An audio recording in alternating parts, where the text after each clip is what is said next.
नमस्कार साथियों, आपका स्वागत है प्रैक्टिस बुक के इस ऑनलाइन प्लेटफॉर्म पर। देखो आज की जो हमारी क्लास है यहाँ पे जनरल साइंस की, उसके अंदर एक नया टॉपिक स्टार्ट करने वाले हैं और वो है आपके परावर्तन और अपवर्तन या दर्पण और लेंस कह सकते हो। देखो कल की जो क्लास थी हमारी, उसके अंदर हमने मानव का उत्सर्जन तंत्र कंप्लीट किया था। ये आपके back to back classes daily रात को 8 बजे लाइव चलती रहेगी, स्पेशली रूप से रेलवे वालों के लिए, जिससे उनका जनरल साइंस का जो डर है वो आपके दूर हो सके और जनरल साइंस के जो आपका पोर्शन है वो कंप्लीट हो सके। साथ में हम यहाँ पे लास्ट में ये भी देखने वाले हैं कि आपके पिछले सालों के अंदर कौन से क्वेश्चन पुट अप हुए और किस चीज के या फिर किस टॉपिक के कितने क्वेश्चन आए हुए हैं, और नए बनने वाले क्वेश्चनों की भी हम बात करेंगे, कौन से क्वेश्चन और बनने वाले हैं। तो ये continue back to back classes आपकी चलती रहेगी जनरल साइंस की, डेली रात को 8 बजे आप जुड़ना ना भूले। देखो कंटिन्यू करते हैं क्लास को। सबसे पहले देखो यहाँ पर हमें जो टॉपिक पढ़ना है वो है दर्पण और लेंस के बारे में। इसके बारे में दर्पण और लेंस इनके बारे में समझना है। मैं आपको सबसे पहले यहाँ पर ये बताता हूं प्रकाश है क्या। प्रकाश कोई लड़का नहीं है, हमें पढ़ना है लाइट के बारे में, प्रकाश के बारे में। देखो प्रकाश है ना, सबसे पहले आपको ध्यान में रखना एक ऊर्जा का स्रोत है, ऊर्जा का स्रोत। और पृथ्वी पर ऊर्जा का एकमात्र जो प्रकाश का एकमात्र प्राकृतिक स्रोत है उसका नाम है आपके सूर्य। सूर्य से ही हमें प्रकाश ऊर्जा मिलती है, प्राकृतिक स्रोत। फिर नेक्स्ट ध्यान में रखना, सूर्य से आने वाला जो प्रकाश है वो कण व तरंग दोनों के रूप में गति करता है, कणों के रूप में भी करता है और इस प्रकार तरंग के रूप में भी गति करता है। ये जो प्रकाश की जो प्रकृति होती है इसे हम कहते हैं द्वैत प्रकृति। द्वैत का मतलब दो प्रकृति है, कौन कौन सी? एक तो जो प्रकृति है सर वो तो है कणीय प्रकृति, और एक जो प्रकृति है सर वो है तरंगीय प्रकृति। ये द्वैत प्रकृति के बारे में बताने वाला जो साइंटिस्ट था उसे हम कहते हैं डी ब्रोगली। कौन सा ब्रोगली? De Broglie. क्लियर है ना बात? यहाँ पर चीजें समझते जाना और आपके साथ में जो क्वेश्चन मैं आपको बता रहा हूँ वो आपको विशेष रूप से ध्यान रखना है। द्वैत प्रकृति के बारे में बताने वाला कौन था? De Broglie. क्लियर है बात यहाँ पर? चलो ठीक। नेक्स्ट देखो, हमारे पास में एक छोटा सा इसके अंदर जो टॉपिक पूछा जाता है कॉमन सा, वो पूछा जाता है परावर्तन के बारे में। किसके बारे में सर? परावर्तन। देखो परावर्तन होता क्या है। पहली बात तो जो सरफेस होती है इसके अंदर वो एकदम स्मूथ चिकनी सरफेस होगी, ये लो परावर्तन। इसको हम कहते हैं परावर्तक पृष्ठ। क्या कहते हैं? परावर्तक पृष्ठ कहते हैं। अब इस परावर्तक पृष्ठ पर जब भी कोई भी प्रकाश की किरण आती है, इस तरीके से जो भी प्रकाश की किरण आएगी वो टकरा कर आपकी इस दिशा में चली जाएगी। इसको एकदम सीधा बनाते हैं, थोड़ा इस तरीके से बना दो। ये प्रकाश की किरण आ रही है, ये टकरा कर वापस इस दिशा में चली जाती है। तो ये आने वाली जो किरण है इस किरण को हम कहते हैं आपतित किरण। कौन सी किरण? आपतित किरण। और ये जाने वाली जो किरण है इसको हम कहते हैं परावर्तित किरण, रिफ्लेक्स, आपके रिफ्लेक्टेड रे, परावर्तित। इसको हम कहते हैं परावर्तित किरण कहते हैं। इन दोनों के बीच में यहां पर ये एक बनाया जाता है लंब। कौन सा लंब? अभिलंब। ये बनाया हमने अभिलंब। क्लियर है? यहां पर ये अभिलंब बना दिया। आगे अब ध्यान रखना, ये आपतित किरण और अभिलंब के बीच में बनने वाला ये जो कोण होता है इस कोण को हम कहते हैं आई, और अभिलंब और परावर्तित किरण के बीच में बनने वाला कोण होता है आर, जिसको हम कहते हैं परावर्तन कोण। देखो परावर्तन की घटना होती क्या है? परावर्तन की घटना ऐसा समझना, प्रकाश की किरण यहां से टकराई और वापस इसी माध्यम में। तो पहली बात तो प्रकाश की किरण एक ही माध्यम में रह जाती है, प्रकाश की किरण दूसरे माध्यम में प्रवेश नहीं करती है। उस घटना को हम क्या कहते हैं? यहाँ पर प्रकाश का परावर्तन कहते हैं। मुझे आशा है कि आपको ये चीजें समझ में आ रही होगी एकदम अच्छे से जो मैं आपको बता रहा हूं। सबसे पहले देखो यहाँ पर मैंने आपको बताया प्रकाश का परावर्तन। प्रकाश के परावर्तन के बारे में आपको एकदम अच्छे से यहाँ पर समझ में आया होगा कि प्रकाश का परावर्तन होता क्या है। अब इसी कैटेगरी के अंदर हमारे पास में यहाँ पे प्रकाश के परावर्तन के नियम पूछे जाते हैं। क्या पूछे जाते हैं? नियम। देखो नियम क्या क्या है। सबसे पहला नियम ये होता है कि परावर्तित किरण इसके अलावा अभिलंब व आपतित किरण तीनों के तीनों एक ही तल में होते हैं, एक ही तल में होते हैं। एक ही तल का मतलब कैसे? जैसे आप देख रहे होंगे ये आपतित किरण है, आपतित किरण इस बिंदु पर, परावर्तित किरण इस बिंदु पर और अभिलंब भी इस बिंदु पर, तीनों एक ही तल में है। ये पहला नियम, फर्स्ट नियम। दूसरा नियम ये होता है इसके अंदर कि परावर्तन कोण का मान आई, परावर्तन कोण, और एक मिनट इसको ऐसे लिखते हैं हम यहां पर कि आपतन कोण, आपतन कोण, और आपतन कोण को हम आई से रिप्रेजेंट करते हैं, और इसके अलावा परावर्तन कोण, परावर्तन कोण, ये परावर्तन कोण हो जाएगा आर। इन दोनों का मान हमेशा क्या होता है? बराबर। किस किस का मान सर? आपतन कोण और परावर्तन कोण का मान हमेशा क्या होता है? बराबर। ये आपको पॉइंट यहां पर ध्यान रखना है। एक मिनट, ये पॉइंट आपको इसके अंदर ध्यान रखना है। कौन कौन सा? आपतन कोण बराबर परावर्तन कोण। देखो एक छोटा सा मैं आपको यहां से क्वेश्चन पूछूंगा अभी। क्वेश्चन क्या है कि यदि परावर्तन कोण का मान, यदि परावर्तन कोण का मान, परावर्तन कोण का मान, फटाफट आपको कमेंट बॉक्स में इसका आंसर देना है। यहाँ पर सारे स्टूडेंट्स लाइव जुड़ जाए और जितने भी आपके साथी उनको भी शेयर कर दीजिए कि यहाँ पर जनरल साइंस की और वो भी आपके रेलवे की यहाँ पर क्लासेस चल रही है कंटिन्यू। यदि परावर्तन कोण का मान 30 डिग्री है तो आपतन कोण का मान बताइए। तो आपतन कोण का मान बताइए, आपतन कोण। तो आप कहोगे सर आपतन कोण बराबर परावर्तन कोण, जितना आपतन कोण होगा उतना परावर्तन कोण। आपको ऑप्शन मान लो भाई 60 डिग्री दे रखा हो, या 90 डिग्री दे रखा हो, या यहाँ पर 180 डिग्री दे रखा हो, या फिर आपको दे रखा हो यहाँ पर मान लो 50 डिग्री, कौन सा सही होगा? और एक मान लो इसमें एक और ऑप्शन जोड़ देते हैं, यहाँ पर 30 डिग्री आंसर। 30 डिग्री वाला सही होगा ना, क्योंकि जितना परावर्तन कोण होगा उतना उतना कौन सा होगा? आपतन कोण होगा। कैसे? इस डायग्राम से। कौन से डायग्राम से? ये जो डायग्राम हमने ऊपर देखा है, इस डायग्राम के अंदर ये हमारे पास में कौन सा कोण है? यहाँ पर सबसे पहले ध्यान में रखना, ये कोण हो जाएगा हमारे पास में आपतन कोण, और ये कौन सा? परावर्तन। अभिलंब के साथ बनने वाला कोण कौन सा? अभिलंब और परावर्तित किरण के साथ बनने वाला कोण परावर्तन कोण। अभिलंब और आपतित किरण के साथ बनने वाला कोण कौन सा? आपतन कोण। क्लियर है? चलो अब एक और मैं क्वेश्चन आपको पूछता हूँ। अगर आपकी ये चीज क्लियर है तो आपको ये क्वेश्चन 100% मैं कहता हूं कि आप सही कर लोगे। क्वेश्चन ये है कि यदि प्रकाश की किरण, यदि प्रकाश की किरण, प्रकाश की किरण अभिलंब पर ही, अभिलंब पर ही आपतित होती है, आपतित होती है, तो परावर्तन कोण का मान बताइए।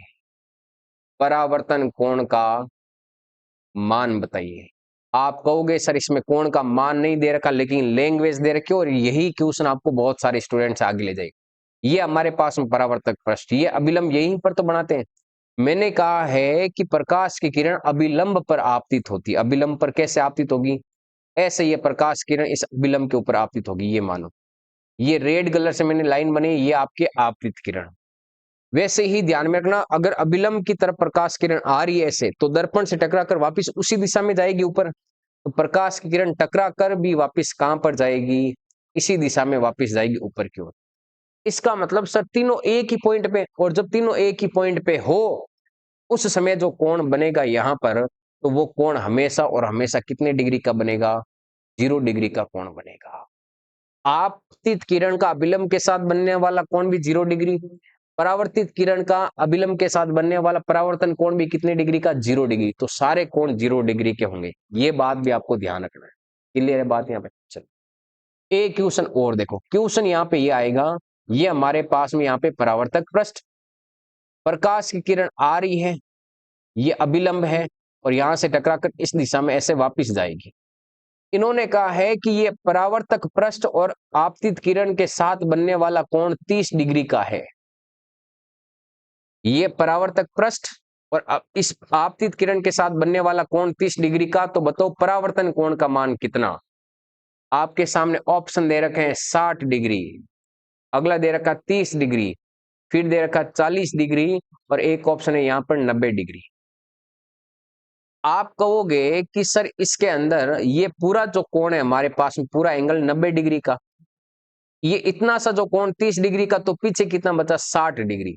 तो आपतन कोण 60 डिग्री का, तो ये कोण भी कितना 60 डिग्री। तो ये भी आपको इस टाइप के क्वेश्चन पूछे जाते हैं और कई बार पूछे भी गए हैं कि इन क्वेश्चनों की वैल्यू यहाँ पर क्या होगी। तो आपको ये अच्छे से यहाँ पर समझ में आ जाना चाहिए क्वेश्चन किस तरीके से पुटअप होते हैं। क्लियर होगी यहाँ तक तो चीज। अब चलते हैं यहाँ से नेक्स्ट। नेक्स्ट देखो, आपको यहाँ पर क्वेश्चनों के बारे में पता चल गया। तो नेक्स्ट स्लाइड के ऊपर हम यहाँ पे जो कॉमन से आपसे सवाल पूछे जाते हैं वो पूछे जाते हैं दर्पण के प्रकार। दर्पण के प्रकार देखो, दर्पण के प्रकार के अंदर पहली बात तो दर्पण के पीछे आपने देखा होगा एक तरफ पॉलिश की हुई होती है, एक तरफ हमारा फेस दिखाई देता है। दर्पण में एक साइड में पॉलिश की हुई होती है, एक साइड में हमारा फेस होता है, और जिस साइड में पॉलिश की हुई होती है वो पॉलिश सिल्वर नाइट्रेट की हुई होती है। Silver nitrate AgNO3। तो ध्यान में रखना, दर्पण पर किसकी पॉलिश की होती है? सिल्वर नाइट्रेट की। सिल्वर नाइट्रेट की पॉलिश की हुई होती है। इसके अलावा जो दर्पण है ये कितने प्रकार के होते हैं? तो दर्पण मुख्य रूप से दो प्रकार के। आप सिंपल सा सीधा सा कहोगे सर दर्पण दो प्रकार के होते हैं, अवतल और उत्तल। ना बेटा ना, ये दो प्रकार नहीं है। ये दो प्रकार गोलीय दर्पण के आपने बताए हैं। दर्पण होता है, एक तो होता है गोलीय दर्पण, गोलीय दर्पण, और एक जो दर्पण होता है वो होता है समतल दर्पण। ये समतल दर्पण जो आपके खिलौनों के अंदर, जब आप छोटे थे तो ननिहाल वालों ने आपके लिए कुछ कपड़े भेजे होंगे, उन कपड़ों के ऊपर ही वो छोटा सा एक जो कांच आता है, वो आपके जो दर्पण होता है वो आपके समतल दर्पण होता है, मिरर समतल दर्पण होता है। क्लियर है ना, बात समझे ना भाई? तो समतल दर्पण और एक गोलीय दर्पण, किसके आधार पे? परावर्तक पृष्ठ। देखो ये जो दर्पण होता है ना, इस पूरे को हम कहते हैं परावर्तक पृष्ठ। अगर परावर्तक पृष्ठ एकदम सीधा है तो वो समतल दर्पण, और परावर्तक पृष्ठ उभरा हुआ है या इस प्रकार से उभरा हुआ है तो वो गोलीय दर्पण होगा। तो ये दर्पणों के बारे में ध्यान में रखना है, गोलीय और समतल दर्पण क्या होता है। अब देखो आगे, समतल दर्पण का परावर्तक पृष्ठ कैसा होगा? एकदम सीधा होगा। कैसा होगा? सीधा। जो आपके घरों के अंदर जो कांच होता है ना, जो मिरर होता है, जो दर्पण होता है, वो समतल दर्पण है। ये मान लो दर्पण है, इसके सामने यहाँ पर आप खड़े हो इस प्रकार से, ये आप खड़े हो, हाथ में कंघी ले रखी है आपके ऐसे, और आप अपने जो बाल है ये संवार रहे हो ऐसे, ये आप खड़े हो, और एक हाथ में आपने हेयर ड्रायर पकड़ रखी है यहाँ पर इस टाइप से, ये आपने हेयर ड्रायर पकड़ रखी है, ठीक है। तो ये जो घरों के अंदर जो मिरर यूज करते हैं, जो दर्पण यूज करते हैं, वो होता है समतल दर्पण। कौन सा होता है? समतल दर्पण होता है, सीधा सा है मतलब यहाँ पर। अब देखो नेक्स्ट यहाँ पर, गोलीय दर्पण क्या होते हैं? ऐसे दर्पण जिसका परावर्तक पृष्ठ कैसा होता है? गोल, वो गोलीय दर्पण। और गोलीय दर्पण होते हैं दो प्रकार के। कौन कौन से सर? एक दर्पण होता है उत्तल और एक दर्पण होता है अवतल। एक तो उत्तल और एक कौन सा होता है? अवतल। ये दो दर्पण होते हैं, इन दोनों दर्पणों के बारे में हमें ध्यान रखना है, यहीं से आपका क्वेश्चन पुटअप होगा। सबसे पहले घरों के अंदर जो दर्पण होता है उसमें एक विशेष प्रकार की घटना होती है, उस घटना को हम कहते हैं पार्श्व परावर्तन। पार्श्व परावर्तन, देखो पार्श्व परावर्तन क्या होता है? लेटरल रिफ्लेक्शन कहते हैं इसको। इसका मतलब ये होता है कि आप अगर पेपर पर P लिखोगे तो उसमें मिरर में आप देखोगे दर्पण में तो आपको Q दिखाई देगा, Q दिखाई देगा। इस घटना को क्या कहते हैं? पार्श्व परावर्तन। या फिर हमारा दायां भाग उसमें मिरर के अंदर, उस दर्पण के अंदर आपको दायां दिखाई देता है, वो कौन से घटना के कारण होती है? पार्श्व परावर्तन। तो पार्श्व परावर्तन का मतलब ये होता है कि जो वस्तु है उस वस्तु का दायां भाग दर्पण में कैसा दिखाई देगा? बायां। और वस्तु का जो बायां भाग होगा वो दर्पण में कैसा दिखाई देगा? दायां भाग दिखाई देगा। प्रकाश की इस घटना को हम क्या कहते हैं? पार्श्व परावर्तन के नाम से जानते हैं। समझ गए होंगे पार्श्व परावर्तन क्या होता है। अगला देखो, समतल दर्पण के सामने वस्तु जितनी दूरी पर होती है दर्पण से प्रतिबिंब भी उतनी दूरी पर बनता है। जैसे ये मान लो हमारे पास में एक दर्पण है, समतल दर्पण, इससे वस्तु है ये 2 मीटर की दूरी पर। कितने मीटर की दूरी पर? 2। तो दर्पण में भी वो वस्तु है वो उतनी ही दूरी पर दिखाई देगी। क्वेश्चन पूछ लिया जाए कि आप समतल दर्पण से 10 मीटर की दूरी पर हो, तो बताइए दर्पण में कितने मीटर की दूरी पर आपका प्रतिबिंब बनेगा? तो 10 मीटर की ही दूरी पर बनेगा। क्लियर है बात यहाँ तक? तो समझ जाओगे आप ये। समतल दर्पण में दो चीजें, पार्श्व परावर्तन होता है, दूसरी बात वस्तु का दायां भाग बायां और बायां दायां, ये पार्श्व परावर्तन। दूसरी बात ये है कि समतल दर्पण के सामने आप जितनी दूरी पर खड़े रहोगे दर्पण में प्रतिबिंब उतनी ही दूरी पर बनेगा। क्लियर है बात? अगली नेक्स्ट बात, थर्ड नंबर, कि आप दर्पण से जितनी दूरी पर रहोगे आपका प्रतिबिंब छोटा, जैसे जैसे आप पास में आओगे दर्पण के तो आपका प्रतिबिंब बड़ा बनता जाएगा। किस में? समतल दर्पण में। ये चीजें एकदम आसानी से मैंने आपको बता दी, तो अब आपको यहाँ पे ये समझ में आ जाएगा। अब इधर चलते हैं उत्तल दर्पण और किसके बारे में? अवतल दर्पण के बारे में। सबसे पहले उत्तल दर्पण कैसा होता है? उत्तल दर्पण ये ऐसा होता है, ऐसा दर्पण जिसकी खाली सतह उभरी हुई होती है वो दर्पण कौन सा होता है? उत्तल। ऐसा दर्पण जिसकी खाली सतह अंदर की ओर धसी हुई होती है वो दर्पण कौन सा होता है? अवतल। याद रहेगा, ऊ से उभरा हुआ, ऊ से उभरा, तो खाली सतह उभरी हुई। जैसे कि मान लो खाली सतह का मतलब ये होता है कि ये जैसे ऐसा मेरा हाथ है, अगर इस तरफ मैं पॉलिश कर दूं, इस तरफ आप चेहरा देखोगे तो ये उत्तल, और अगर मैं ऐसे देखूं इस तरफ पॉलिश कर दूं, इस तरफ चेहरा देख रहे हो, ये धसा हुआ भाग है, तो इसको हम कहते हैं अवतल।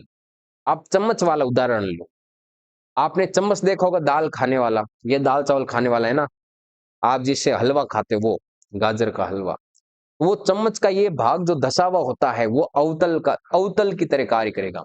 और जो भाग उभरा हुआ होता है, बाहर वाला उभरा हुआ भाग, ऊ से उभरा हुआ और ऊ से उत्तल, तो खाली सतह उभरा हुआ जिसमें आप चेहरा देख सकते हो वो उत्तल, और जिसकी सतह धसी हुई होती है वो कौन सा होगा? अवतल। क्लियर है बात? यहाँ उत्तल दर्पण होता है, इसको हम कहते हैं अपसारी दर्पण। कौन सा दर्पण कहते हैं? अपसारी दर्पण, क्योंकि ये प्रकाश की किरणों को फैलाता है।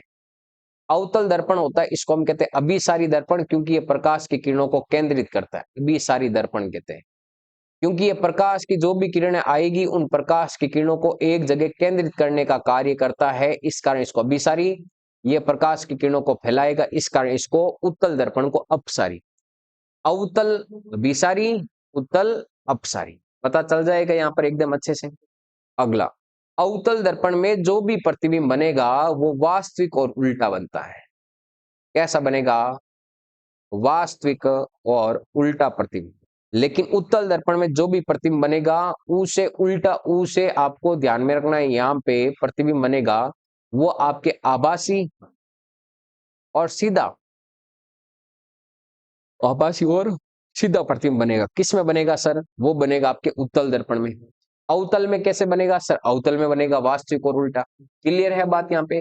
दर्पण के चारों ओर, दर्पण के पीछे पॉलिश किसकी की हुई होती है? सिल्वर नाइट्रेट की होती है, AgNO3 की पॉलिश की हुई होती है। दर्पण दो प्रकार के। पार्श्व परावर्तन की घटना किसमें होगी सर? समतल दर्पण में पार्श्व परावर्तन। क्लियर है ना? चीजें साथ में कंप्लीट होनी चाहिए। अब यहां से हम चलते हैं नेक्स्ट। यहां से एक टॉपिक आता है और वो आता है उत्तल दर्पण के उपयोग। उत्तल दर्पण के उपयोग, और इधर हमें ध्यान रखने हैं यहाँ पर अवतल दर्पण के उपयोग। अवतल दर्पण के उपयोग, देखो जो चीजें मैं आपको बता रहा हूं ना वहां पर आप ध्यान रखो उत्तल, और बाकी सब जगह कहां पर? अवतल। तो आप एक चीज याद कर लो, उत्तल वाली, अवतल वाली अपने आप याद हो जाएगी। देखो उत्तल दर्पण, ऊ से मतलब उभरा हुआ, उभरा हुआ दर्पण कहां पर सर? उभरा हुआ दर्पण तो एक तो गाड़ियों के साइड दर्पण के रूप में, साइड दर्पण के रूप में। आपने गाड़ियों के साइड में पीछे का दृश्य देखने के लिए दर्पण देखेंगे, वो आगे से उभरे हुए होते हैं थोड़े बहुत ऐसे, तो वो कौन सा? उत्तल। ये इसको हम कहते हैं पार्श्व, सॉरी पश्च दृश्य दर्पणों के रूप में, पश्च दृश्य दर्पणों के रूप में। इसके रूप में उपयोग किया जाता है, पश्च दृश्य दर्पणों के रूप में इनका उपयोग किया जाता है। ये हो गया उत्तल दर्पण का पहला उपयोग। दूसरा उपयोग, दूसरा हो जाएगा एटीएम की मशीनों में। एटीएम की मशीनों में, एटीएम की मशीनें आती है आजकल और वहां पर एक छोटा सा मिरर लगा होता है, जैसे पीछे कोई भी खड़ा व्यक्ति तो वो हमारे पिन नंबर ना देख ले, इसलिए वहां पर एक छोटा सा कैमरा लगा हुआ होता है। इस अगला तीसरा, बड़े बड़े सिक्योरिटी जो बड़े बड़े मॉल होते हैं उनके अंदर एक गोलाकार इस प्रकार का एक कैमरा लगा होता है, कांच की तरह भी, उसमें पूरा एरिया, बड़ा एरिया दिखाई दे जाता है, उसको हम कहते हैं सिक्योरिटी कैमरा। तो बड़े मॉल में, बड़े शॉपिंग मॉल में, बड़े शॉपिंग मॉल में सिक्योरिटी सिक्योरिटी कैमरों के रूप में, कैमरों के रूप में कौन से दर्पण का यूज किया जाता है? उत्तल दर्पण का उपयोग किया जाता है। कौन से दर्पण का? उत्तल दर्पण का। तो ये आपकी चीजें यहां तक क्लियर हो जानी चाहिए, तीनों पॉइंट। अब देखो अगले, इधर हम बात करते हैं अवतल दर्पण। अगर आपको उत्तल के ये तीन याद है ना, अवतल की याद ही मत करो, बाकी जितनी जगह भी जो भी दर्पण यूज होगा वो अवतल दर्पण। आप कहोगे कि सर सेविंग मिरर में, सेविंग मिरर, सेविंग दर्पण में अवतल दर्पण, सिंपल सा तरीका है, उत्तल वाले याद रखो, अवतल वाले अपने आप याद, सेविंग दर्पण में।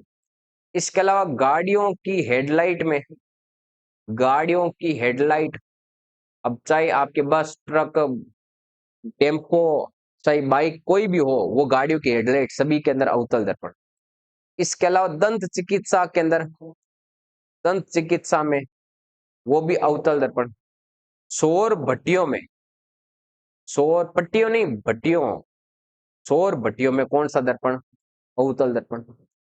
और भी कोई आपको याद आ रहा है ना, वो सारे के सारे किसमें? अवतल दर्पण में। तीन उत्तल, बाकी सारे कहां पर? अवतल दर्पण। याद रहेगा, अवतल दर्पण के आसानी से याद हो जाएंगे, सिंपल है। टॉर्च के अंदर भी कौन सा? अवतल दर्पण होगा। तीन जगह उत्तल, बाकी सब जगह कौन सा? अवतल। चलो नेक्स्ट चलते हैं, यहां से उपयोग अगर आपके क्लियर हो गए हैं तो आगे आपको ये ध्यान में रखना, एक दर्पण सूत्र ध्यान में रखना होता है। दर्पण सूत्र, दर्पण सूत्र होता है 1/f equal 1/v plus 1/u। ये दर्पण सूत्र है, सिंपल सा, आपको ये सूत्र याद रखना होता है। एक दर्पण में फोकस दूरी और वक्रता त्रिज्या में संबंध होता है R = f। ये भी आपको ध्यान रखना होता है, कई बार ये भी एग्जाम में पूछ लेता है। R तो क्या है? वक्रता त्रिज्या, रेडियस, और F क्या हो जाएगी? फोकल लेंथ, फोकल लेंथ, मतलब फोकस दूरी, फोकस दूरी, फोकल लेंथ। तो ये आपको R = f, ये ध्यान रखना है। ये छोटा सा पोर्शन है वो किसके बारे में? दर्पण के बारे में। ज्यादातर क्वेश्चन है वो दर्पण के उपयोग से पूछे जाते हैं, और आपका और दर्पण के कोण से संबंधित, तो आपका कोई भी क्वेश्चन गलत नहीं होगा। क्लियर है?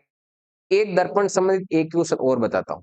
देखो, आपको कह रखा हो कि दो दर्पणों के बीच, दो दर्पणों के बीच 60 डिग्री का कोण है, 60 डिग्री का कोण है,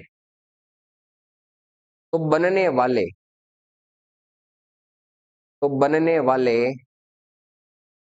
प्रतिबिंब की संख्या बताइए। आपको इसका आंसर कमेंट बॉक्स में देना फटाफट। दो दर्पणों के बीच 60 डिग्री का कोण है, तो बनने वाले प्रतिबिंब की संख्या बताइए। प्रतिबिंब की संख्या बताइए। तो देखो, प्रतिबिंब की संख्या कैसे होगी, कैसे निकालनी पड़ेगी? ऑप्शन मान लो आपके सामने, यहां पर मैं आपको देता हूं, 5 है, एक ऑप्शन 6 है, एक ऑप्शन आपके 7 है, एक ऑप्शन आपके 4 है। अभी कौन सा ऑप्शन है वो इसके अंदर यहाँ पर एकदम करेक्ट होगा? दो दर्पणों के बीच 60 डिग्री का कोण, बनने वाले प्रतिबिंब की संख्या। अब देखो कैसे, आपको इसके अंदर ऐसे जवाब देना है कि भी हमारे पास टोटल 360/थीटा ये फॉर्मूला होता है। इसमें 360 में थीटा कितना दे रखा है? 60 डिग्री का भाग देंगे, 0 से 0 कैंसिल, कितना? 6 आंसर आ रहा है, इसको काट कुटा के। सर 6 प्रतिबिंब बनेंगे? नहीं, गलत।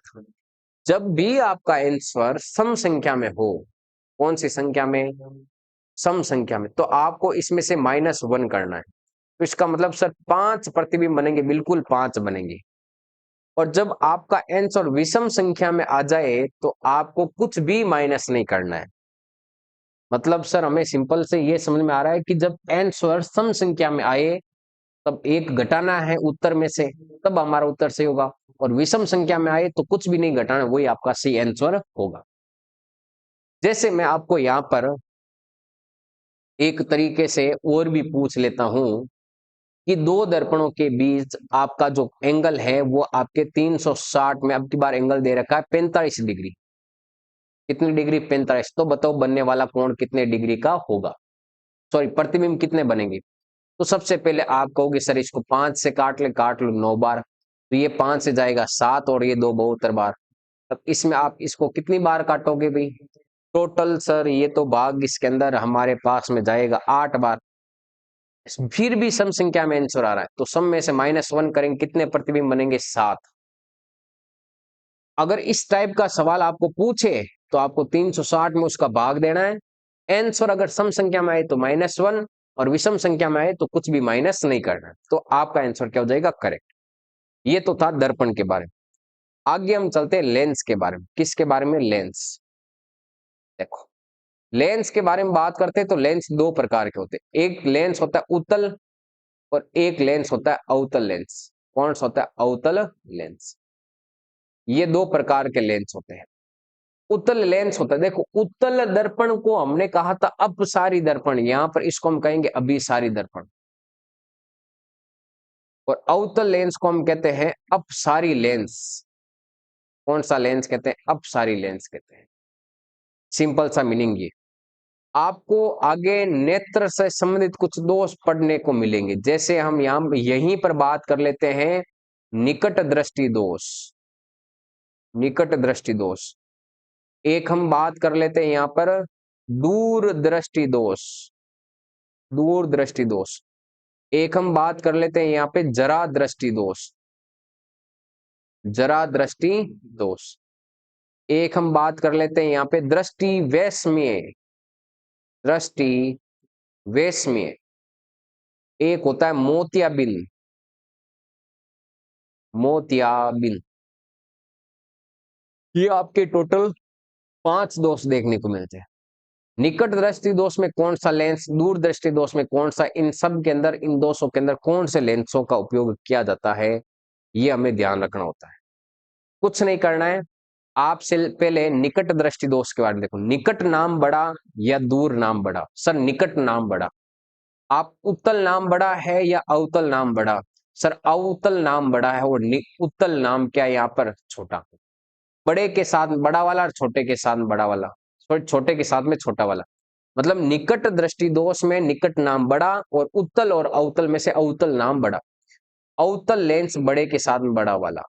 अवतल लेंस किस में काम मिलेंगे? निकट दृष्टि दोष में। उत्तल नाम छोटा और दूर नाम छोटा, तो दूर दृष्टि दोष में कौन सा लेंस काम मिलेंगे? उत्तल लेंस काम मिलेंगे।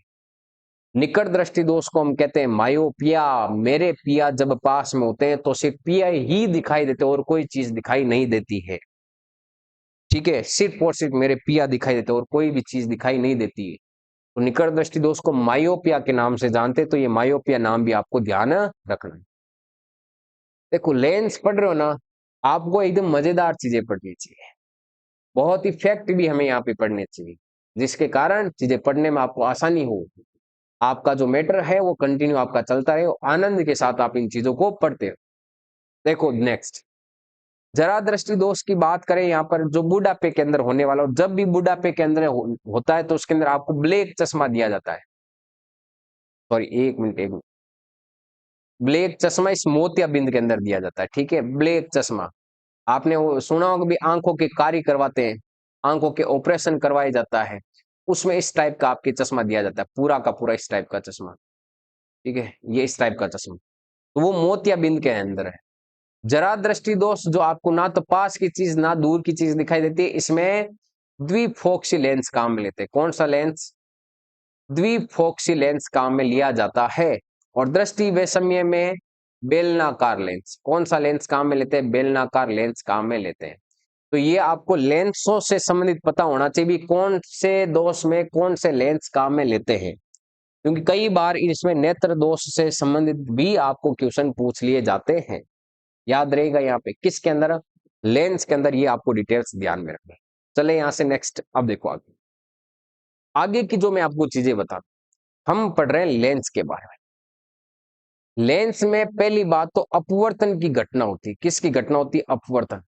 और जितनी भी झूठी घटनाएं होगी, झूठी घटना जो आपको गलत साबित करेगी कि ये घटना होती ही नहीं है, आपको लग रहा है कि वो घटना हो रही है लेकिन रियल में नहीं हो रही है, तो जितनी भी झूठी घटनाएं होगी वो सारी की सारी किसके कारण होगी? अपवर्तन के कारण। देखो कैसे। सबसे पहले आपको अपवर्तन में ध्यान में रखना, इसमें प्रकाश की किरण, प्रकाश की किरण एक माध्यम से, एक माध्यम से दूसरे माध्यम में, दूसरे माध्यम में प्रवेश करती है। प्रकाश की किरण एक माध्यम से दूसरे माध्यम में प्रवेश करती है, किसमें? लेंस में। जैसे देखो, ये हमारे पास में एक इतनी सी कांच की स्लाइड ले लेते हैं। ये कांच की क्या हमारे पास में स्लाइड है। अब इस कांच की स्लाइड में प्रकाश की किरण आ रही है ऐसे, और ये प्रकाश की किरण आ रही है तो ये इस प्रकार से जाएगी। प्रकाश किरण जानी ऐसे चाहिए थी। सर आपने तीर सी क्यों लगी? जानी ऐसे चाहिए थी लेकिन जाएगी ऐसे। क्यों? क्योंकि बाहर का जो माध्यम है इसके आसपास, वो माध्यम है वायु, और वायु के माध्यम के अंदर वायु के जो कण होते हैं वो होते हैं दूर दूर, तो इसको हम कहते हैं विरल माध्यम। कौन सा माध्यम कहते हैं? विरल। और यहाँ पर इस स्लाइड, कांच की स्लाइड है, वो है एक टाइप की ठोस, और ठोस में कण क्या है? पास पास। तो इस माध्यम को हम कहते हैं सघन माध्यम। कौन सा माध्यम कहते हैं? सघन। तो माध्यम हमारे पास में कितने टाइप के हो गए? दो। एक तो विरल माध्यम, और एक कौन सा हो गया? सघन माध्यम। विरल माध्यम में कण दूर दूर होते हैं, और सघन माध्यम में क्या होते हैं? कण पास पास होते हैं। तो यहां से हमारे पास में दो चीजें निकल के आती। क्या? जब प्रकाश की किरण, जब प्रकाश जी की किरण, किरण सघन माध्यम से, सघन माध्यम से विरल माध्यम में प्रवेश करती है, विरल माध्यम में प्रवेश करती है, तो प्रकाश की किरण, तो प्रकाश की किरण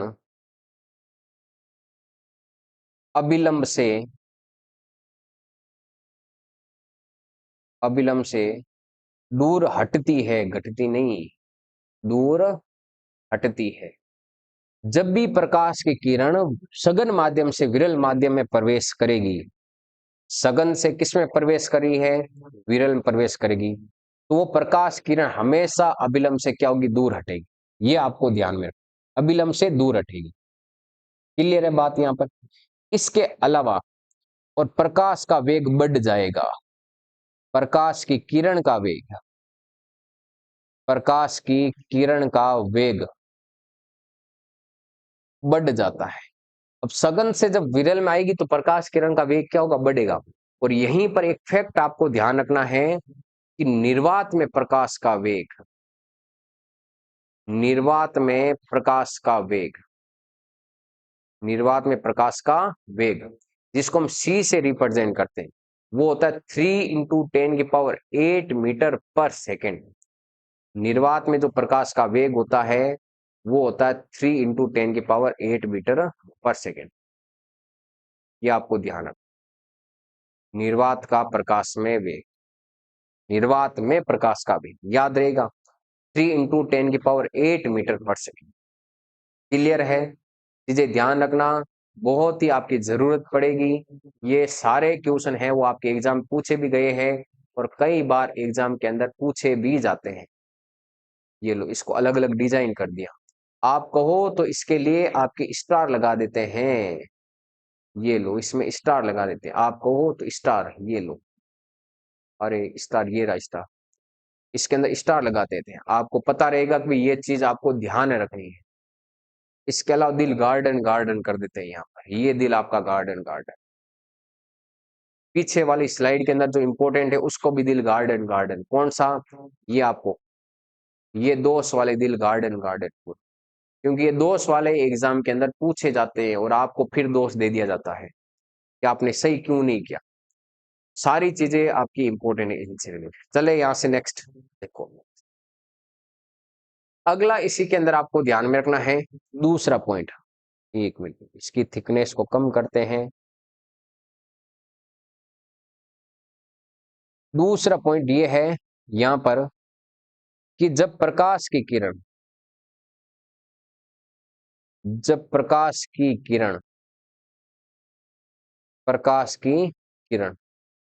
विरल माध्यम से सघन माध्यम में प्रवेश करती है, सघन माध्यम में प्रवेश करती है, तो प्रकाश किरण अभिलंब की ओर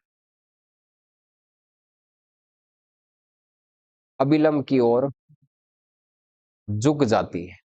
और जैसे ही अभिलंब की ओर झुकेगी तो उसका प्रकाश का वेग भी क्या हो जाएगा, कम हो जाएगा।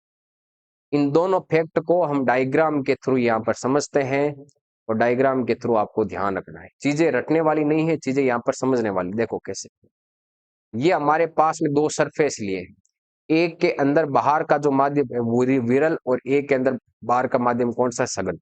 ये विरल है, मतलब ये कौन सा होगा, सघन। ये सघन है ऊपर वाला माध्यम, इसका मतलब नीचे वाला माध्यम कौन सा होगा, विरल। ये इन दोनों के बीच में हमने बना दिया अभिलंब, एकदम सीधा सीधा। ठीक है, अब देखो, प्रकाश की किरण, सबसे पहले प्रकाश की किरण आएगी, आ रही है, आने दो। ये प्रकाश की किरण आ रही है, किस माध्यम से आ रही है सर, प्रकाश किरण आ रही इस माध्यम से। जैसे ही ऐसे प्रकाश किरण आएगी तो ये प्रकाश किरण इस दिशा में मुड़ जाएगी। आपको लग रहा होगा कि सर ये प्रकाश की किरण जानी ऐसे चाहिए थी, प्रकाश किरण जानी ऐसे चाहिए थी, लेकिन वो गई कैसे, इस डायरेक्शन में। इसका मतलब प्रकाश की किरण सर किसकी तरफ झुकी, वो प्रकाश किरण अभिलंब की ओर झुकी। ये हो रहा है विरल से सघन में, और जैसे ही सघन से विरल में जाएगी तब देखो क्या होगा, ये प्रकाश की किरण आ रही है, प्रकाश किरण आ रही है तो ये प्रकाश किरण ऐसे जाएगी, लेकिन एक्चुअल में ये प्रकाश किरण जानी कैसे चाहिए थी सर, ये जानी ऐसे चाहिए थी, प्रकाश किरण जानी ऐसे चाहिए थी। देखो, सघन से विरल में प्रवेश करेगी तो अभिलंब से दूर हटेगी, और विरल से सघन में आएगी तो प्रकाश किरण अभिलंब के पास में आएगी। ये दोनों फैक्ट हमने इन लाइनों के थ्रू यहाँ पर समझ लिए, और ये दोनों लाइनें इंपॉर्टेंट है, और ये दोनों लाइनें आपको ध्यान भी रखनी है। चले यहां से नेक्स्ट, ये था प्रकाश से रिलेटेड। दर्पण के अंदर हमने पढ़ लिया, लेंस के बारे में पढ़ लिया। अब एक आपको यहाँ पर टॉपिक जो ध्यान रखना होता है, वो ध्यान रखना होता है लेंस की समता। लेंस की समता, लेंस की समता।